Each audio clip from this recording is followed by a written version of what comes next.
Saudi আরবের রাজতানু তেল শোধনাগারে ইরানের হামলার পর কালো ধোঁয়া। যুক্তরাষ্ট্র ও ইসরায়েলের হামলার জবাবে প্রতিবেশী যেসব দেশে মার্কিন ঘাঁটি রয়েছে সেগুলোতে ইরান হামলা চালাচ্ছে। তেহরানের এসব হামলার লক্ষ্যবস্তু হচ্ছে তেল শোধনাগার।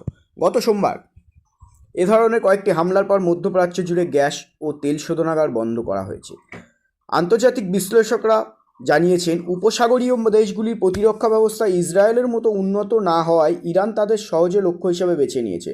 তারা বলছেন, এই অঞ্চলের প্রধান তেল শোধনাগারগুলোতে ইরানের হামলা যুদ্ধের কারণ সংকট থাকা মধ্যপ্রাচ্যে নতুন সমস্যা তৈরি করেছে।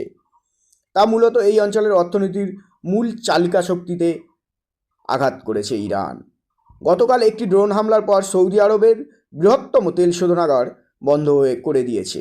সৌদির আরাকো মাকোর রাস তানুর রিফাইনারি নামে ওই শোধনাগারের উৎপাদন ক্ষমতা প্রতিদিন 5.5 লাখ ব্যারেল।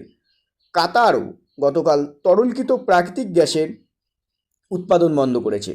বিশ্বের মোট এলএনজি সরবরাহের 20% আসে কাতার থেকে। উপমহাসাগরীয় দেশটি যুক্তরাষ্ট্রের পরে বিশ্বের দ্বিতীয় বৃহত্তম এলএনজি রপ্তানিকারক। এশিয়া ও ইউরোপের বাজারে এলএনজির চাহিদায় ভারসাম্য বজায় রাখতে গুরুত্বপূর্ণ ভূমিকা থাকে কাতারের। গতকাল সকালে কুয়েতের আহমাদি তেল শোধনাগারে ড্রোন হামলার পর ড্রোনের ধ্বংসাবশেষ পড়ে 2 কর্মী আহত হয়েছেন।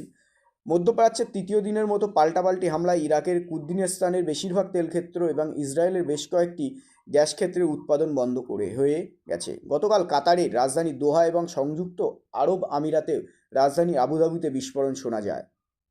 এদিকে গত শনিবার যুক্তরাষ্ট্র ও ইসরায়েলে ইরানে হামলা চালানোর পর থেকেই হরমুজ প্রণালী দিয়ে জাহাজ চলাচল সীমিত হয়েছে। পরে বিশ্ব বাণিজ্যের সবচেয়ে গুরুত্বপূর্ণ পথগুলোর একটি এই প্রণালী কার্যত বন্ধ হয়ে যাওয়ায় বাজারে ইতিমধ্যেই প্রভাব শুরু করেছে। একদিনের ব্যবধানে তেলের দাম 13% বেড়ে প্রতি ব্যারেল $82 উঠেছে, যা 2025 সালের জানুয়ারি মাসের পরে সর্বোচ্চ। এই পরিস্থিতিতে বিশ্ব বাজারে যে তেলের দাম চড়চড়িয়ে বাড়বে তা বলতে আর বাধা থাকে না। এই পরিস্থিতিতে জ্বালানি অবকাঠামোর হামলায় জেরে মধ্যপ্রাচ্যের তেল শোধনাগার ও গ্যাস বন্ধ হয়ে পড়াকে বিশ্ব অর্থনীতির জন্য বড় হুমকি বলে দেখছে বিশেষজ্ঞরা। Bureau report, BBP news.